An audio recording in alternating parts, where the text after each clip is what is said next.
Hello everyone, welcome to my YouTube channel.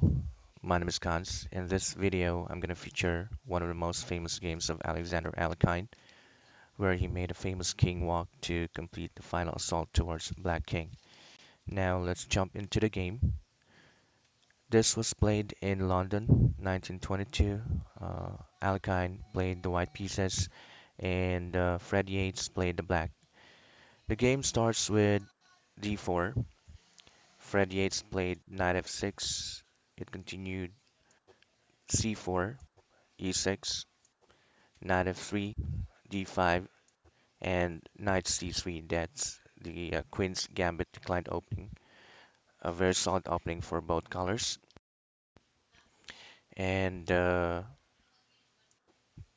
black played bishop e7, bishop g5. This is called the mainline variation or the classical variation.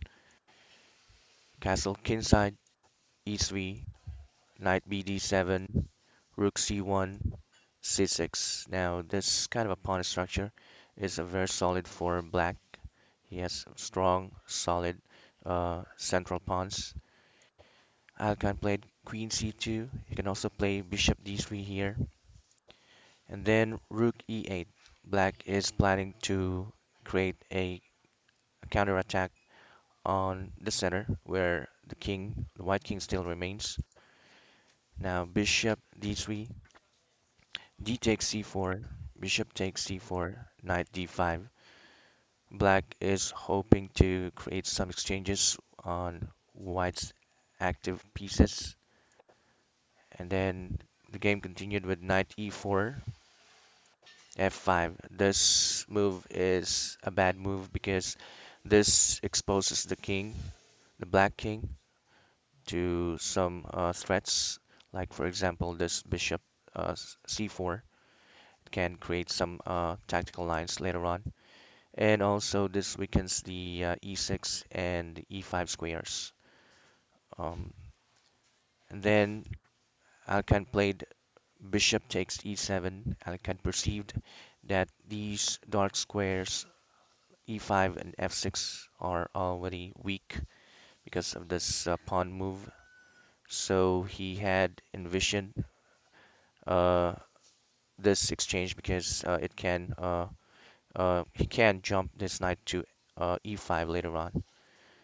Now queen takes e7 and then knight ed2, b5. This also is a weakening move. Black can just play knight d7 to f6. There's kind of a solid positioning with his.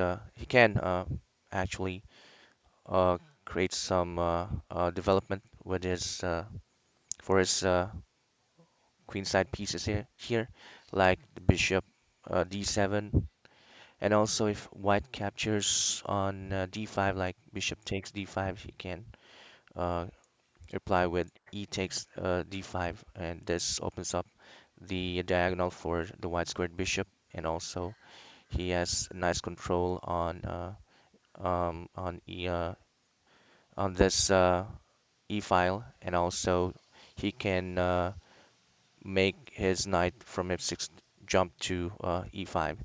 He has great control here, and also this pawn structure here is very solid for black. But instead, he played the weakening move b5.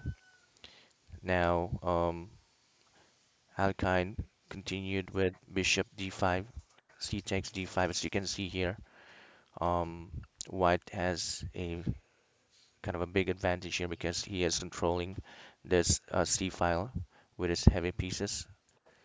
Now he castles a5. Black wants to create some counterplay and also develop his queenside pieces. Knight b3, a4, knight c5, inviting some exchanges here, which black accepts. Knight takes c5, and then queen takes c5, queen takes c5, and rook takes c5. As you can see here, black's pieces are still not developed like these two pieces here, and white has great control in this c file. Now b4, black intends to develop his bishop to a6 and then to c4, creating a blockade here. But Alekhine perceived that, so he played rook f to c1, and then bishop a6, knight e5. As you can see here, this knight is very, very strong. It controls the important squares like d7, f7, and g6, and also it prevents black from moving his bishop from a6 to c4. Now, and also there's no longer a pawn that can um, move this knight away from this square, important square. Now, the game continued with rook e to b8, f3. This f3 is a preparation for the king walk, where white king travels from g1 to e5 to complete the final assault later on. Now b3. So I want you to guess Alekhine's best move here. Try to find the right move. I'll give you 5 seconds.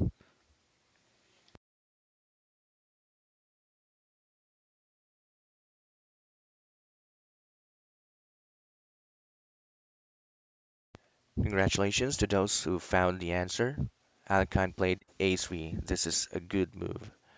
Now remember that when you are attacking, make sure that your opponent doesn't have any counterplay.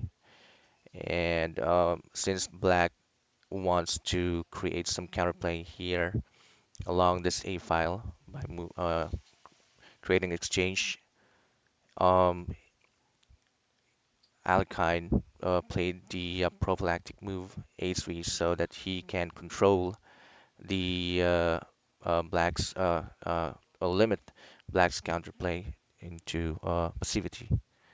Now um, the game continued with H6, uh, creating a flea for avoiding back rank mate later on.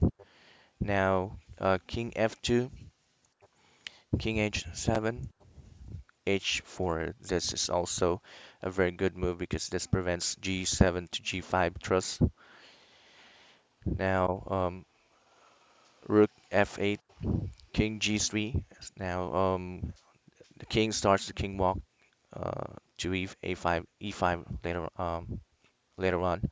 Now Rook F to B8. As you can see here, black is reduced to passive position.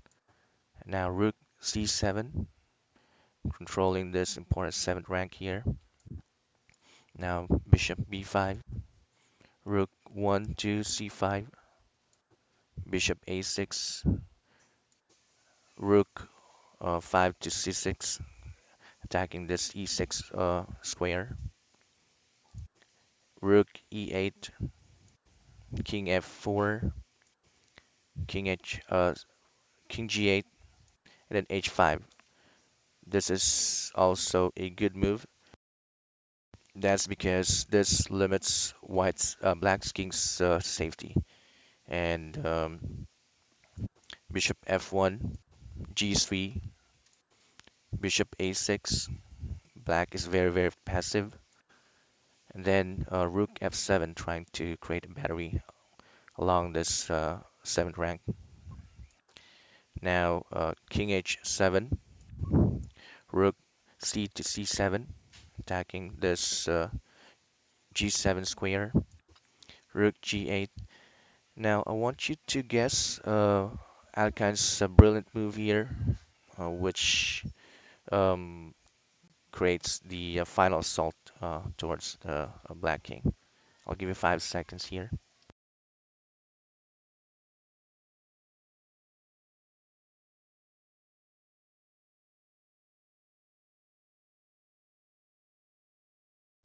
Congratulations to those who found the answer. Knight D7. preparing knight f6, forking the rook on g8 and the king on h7. So Fred Yates played king h8, but this doesn't stop white from jumping his knight to f6. So white plays f6, rook g to f8. Uh, he can't capture on f6 because mate in 1 follows. So it wants to black wants to create at least some exchanges here. But Alekhine played rook g8, rook f7, f6. Now the final move, king e5. And black here resigned because it doesn't have any square for the rook to go back to safety. Because if he does, if say for example rook f6 to f8, made in 2 follows, the same as rook a to f8.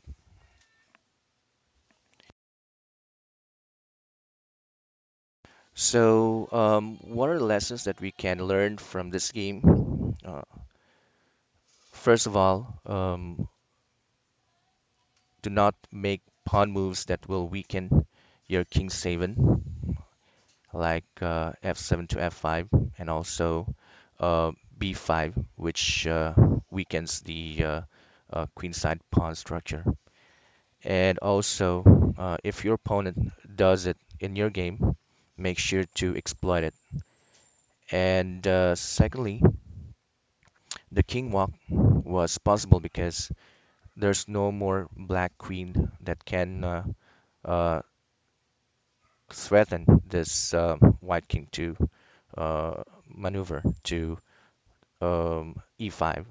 And also the dark squared bishop and the knights are also out of the board, so they can no longer protect the important e5 and f6.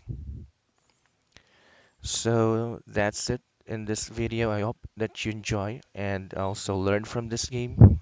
If you do, please click the like button. And if you want to receive other my upcoming videos, please subscribe and hit the notification bell. So once again, thank you so much for watching. This is Cons, and God bless.